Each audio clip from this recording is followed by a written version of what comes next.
Hello mga best. Dahil wala tayong Marios, naghanap talaga ako.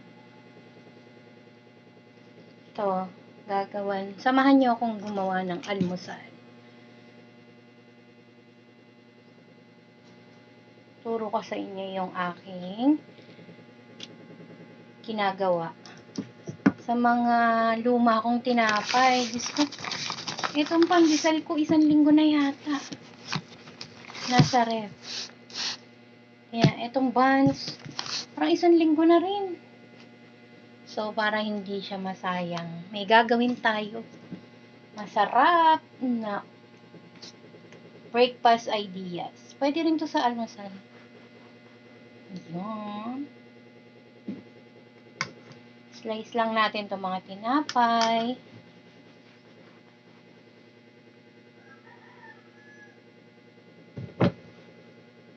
Ila-live ko sana to aso. Ewan ko ba? Mahihain ako mag-live. Yan. Hindi natin siya lulutuin lahat ngayon kasi masyado itong madami. Kasi yung isang tinapay, may slice natin siya in 3. O, diba? Ito lang kami. Di, parang puro pandesal na lang muna yung gagawin ko. Tago muna natin tong ating pan. Para pare-pareho siya ng size. Diba? Tapos yung pandesal talaga ang tigas na. Tapos kung mag 1 week na to.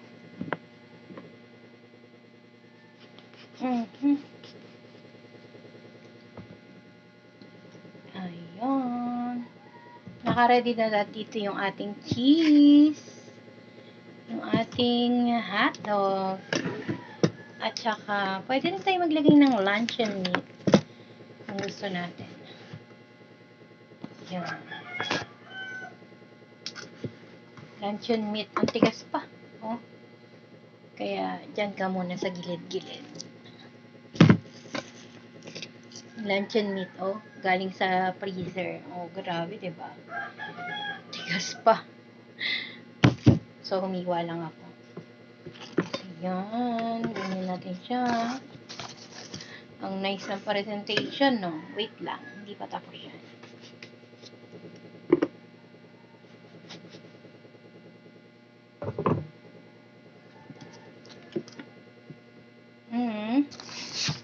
Wala, ang dahil pa pala na itong pandesal na ito. Grabe, parang di natin ito mauubos na yun.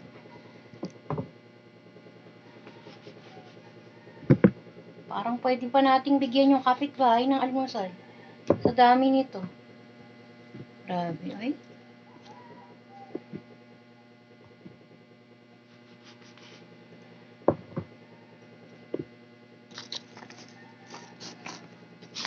Masarap naman kasi to pag bagong luto din. Hindi okay na ano.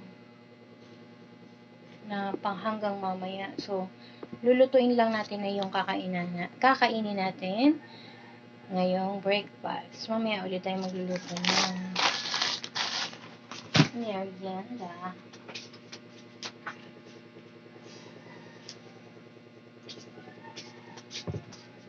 So, ketchup lang ang gagamitin ko. Ketchup. Meron tayo yan. Ready. Oh. Ewan ko magkano bili ko dito. Diba? Para anytime tayo gutumin, meron tayong mga ingredients. More. Ay! Dapat sa kutsara eh. Para hindi mapadami, ma-balance natin yung ilalagay natin. Lagyan muna natin ng ganyan. Mamaya natin spread.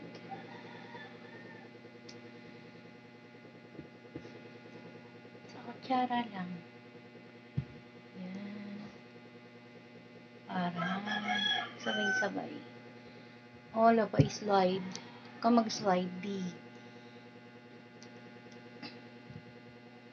Ka mag-slide. Yan. Siguradong magugustuhan to ng mga kids. Tsaka pati kayo na rin, syempre. Kids at heart.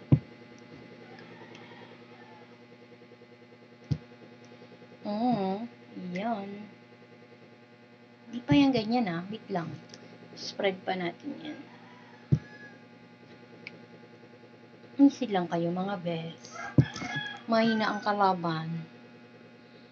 Nasa sa inyo kung gaano karami. Kasi kayo naman kakain yan, di ba? Gusto nyo maraming ketchup. Gusto nyo konti. It's up to you. Oh yeah. Yung iba parang ang dami ko nalagay. Pero okay lang yan. Sarap naman yung maraming ketchup Kasi mamaya matutuyo rin yan pagka in-air fryer na natin.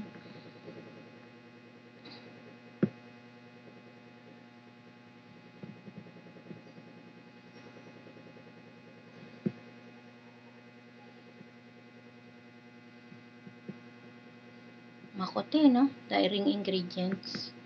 Kailangan. Pero mura lang, 'di ba? Makakaano na kayo ng masarap na almusal. Ang ating pizza pandesal. 'Di ba? Magugustuhan 'to ng ating mga kids.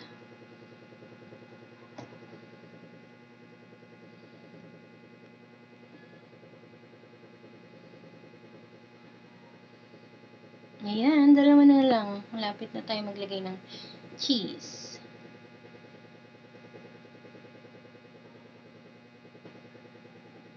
Cheese. Ayan na, cheese naman. Cheese naman tayo.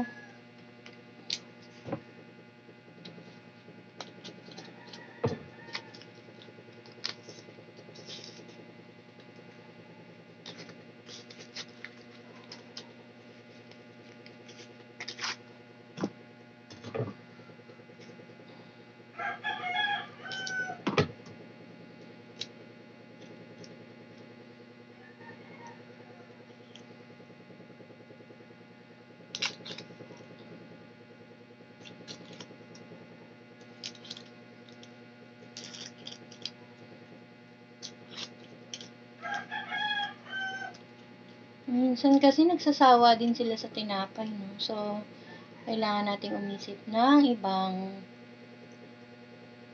pampasarap sa tinapay, di ba? Ito yung mainam na pampasarap sa ating tinapay.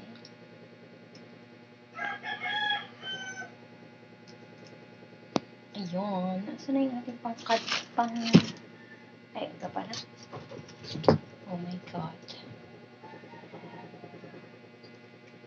Ay, baliktad. Ayan, cheese na. Masarap din to madaming cheese, di ba?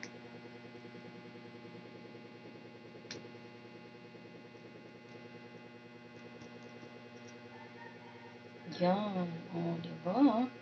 Sarap ng cheese.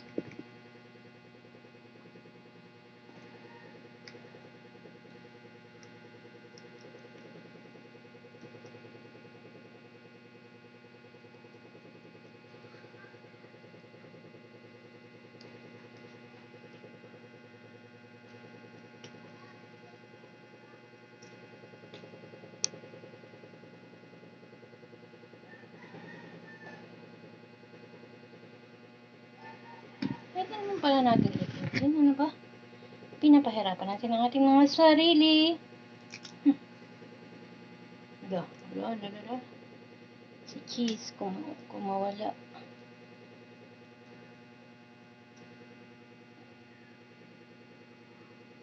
Natatakam na ako. Diba? Cheese pa lang yan, guys. Cheese pa lang yan. What more? Pag nilagyan na natin yan ng mga hotdog, anik-anik dyan.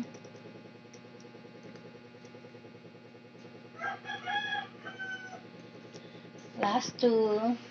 So, malapit na natin siya i-fry. air fryer.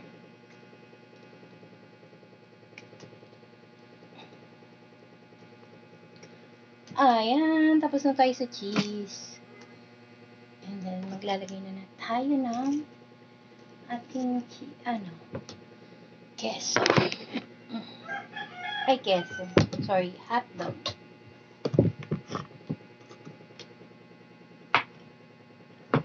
Hiwain natin. Ay,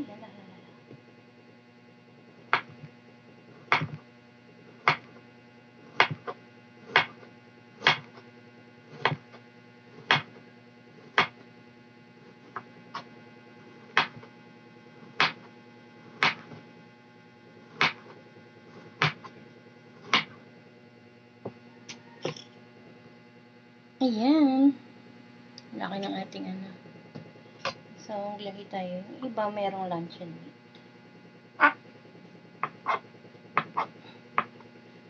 So, mamimili lang sila, di ba? Anong gusto nila? Hotdog or luncheon meat. Ayan, malapit na. Malapit na.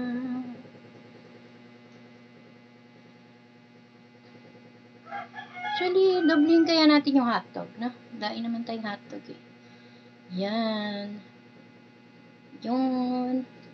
Yan. Marami naman tayong hotdog.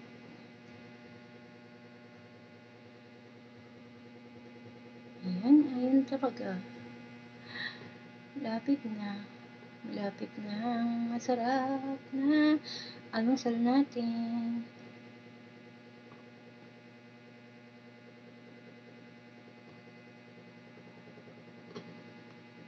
Tama. Para ma-cover din natin yung cheese kasi baka masunog siya sa ating air fryer. Uy, nabitin pa. 2 more.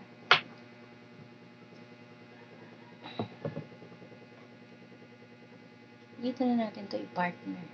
Yan. 1, 2, 3, 4 pa. Para balance. 4. Ayun, ayun, ayun. Malapit na talaga.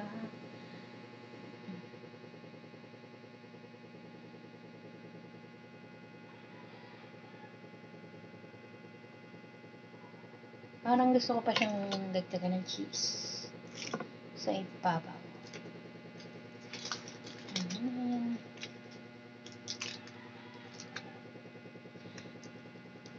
Sparkle lang. Diba? Para lang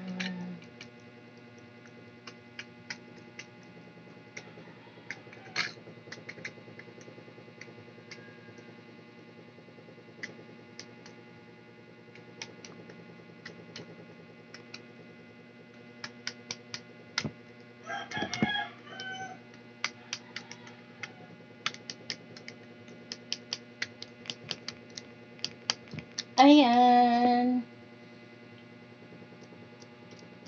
Lalagay na natin siya sa ating air fryer.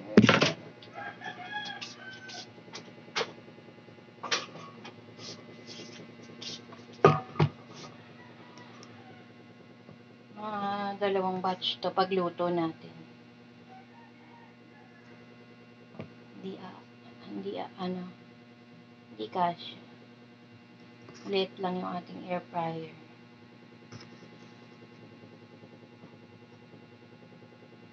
Actually, di ko alam kung ilang minuto. Basta tinatansya ko lang.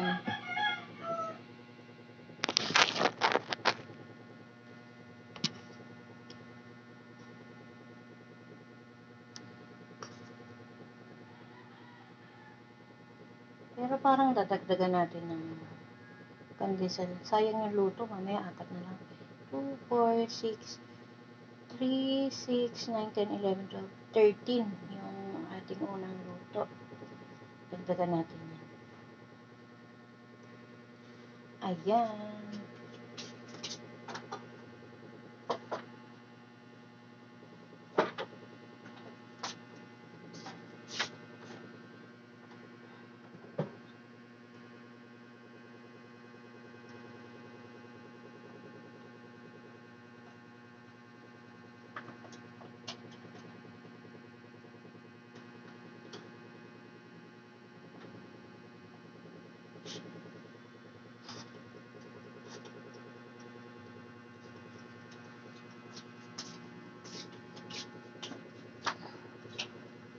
13.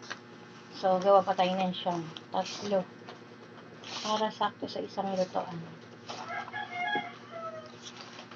Sayang naman yung kuryente.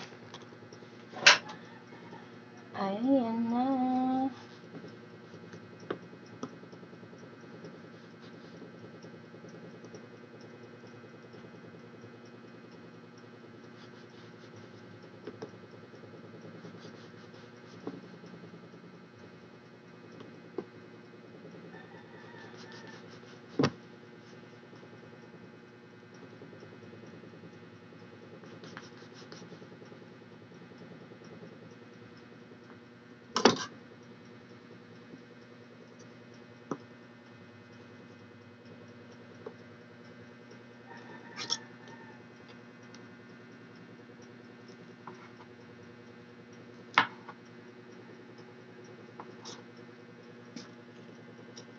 Ay, meron pa pala tayong lunch meat dito.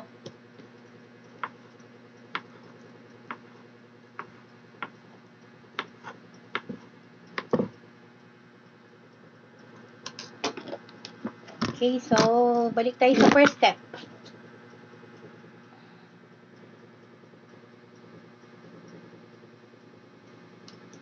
Ay, bakit ayaw mong lumabas?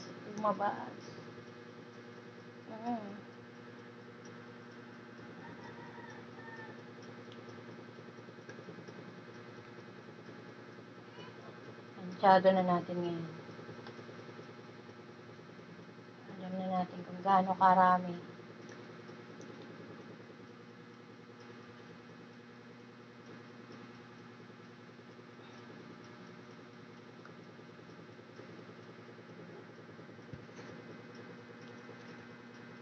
Ayan.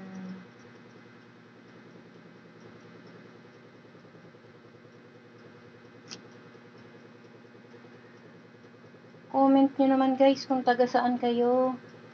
Para naman alam natin kung saan tayo mga nakaano. Kami nga pala dito kami sa Caloocan. North Caloocan.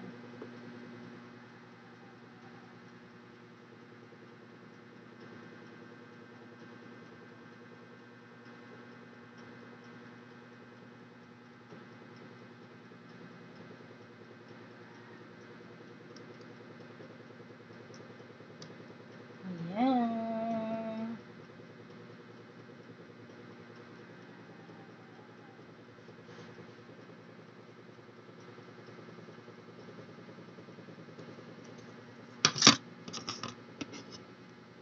Sayang yung mga cheese sa ating plato.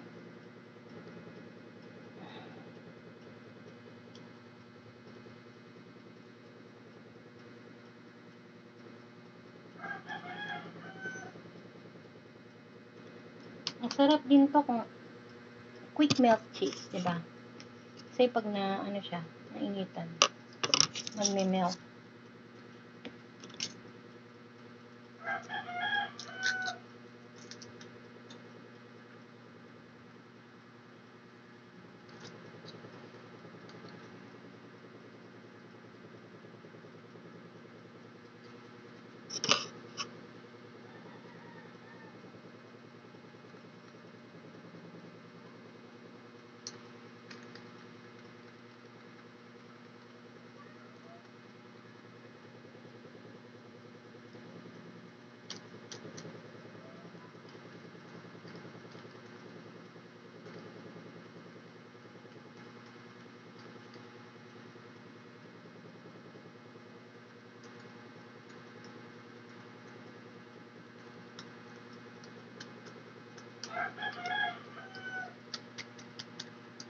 Ayan, lalagyan na uli natin siya ng toppings. Sakto to mamaya para sa isang lutuan.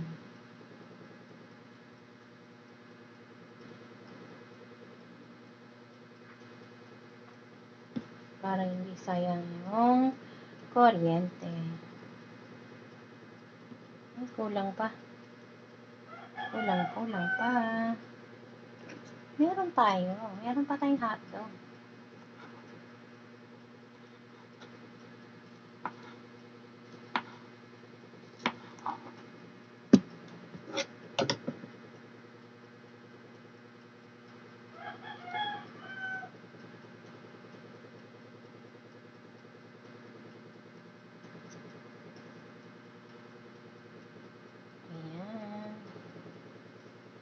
natin yung ibang mga cheese dito. Sayang. Lagay natin sa ibabaw. Ayan. So, wait na lang natin maluto yung isa doon. Yung first batch. And, lulutuin naman natin tong second batch.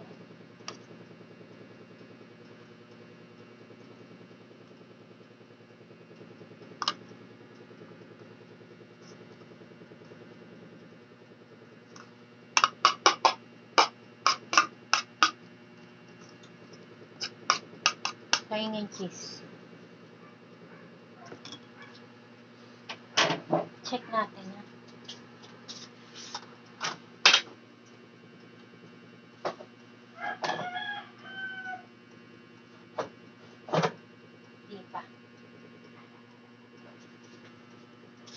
Di pa siya okay. Wait natin.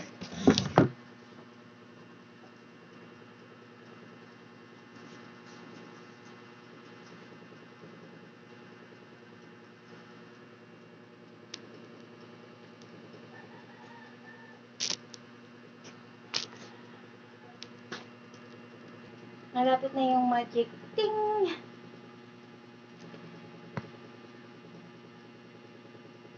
Which means, luto na yung ating nilagay. Lapit na, konti na lang. 10, 9, 8, 7, 6, 5, 4, 3, 2, 1. Ay, mali yung countdown ko.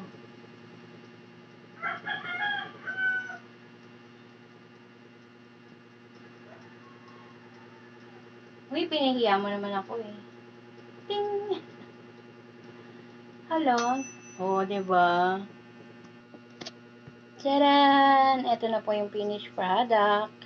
So, pwede na tayong mag-almusal. Thank you guys for watching. Please like and share po. Thank you. Good morning sa lahat.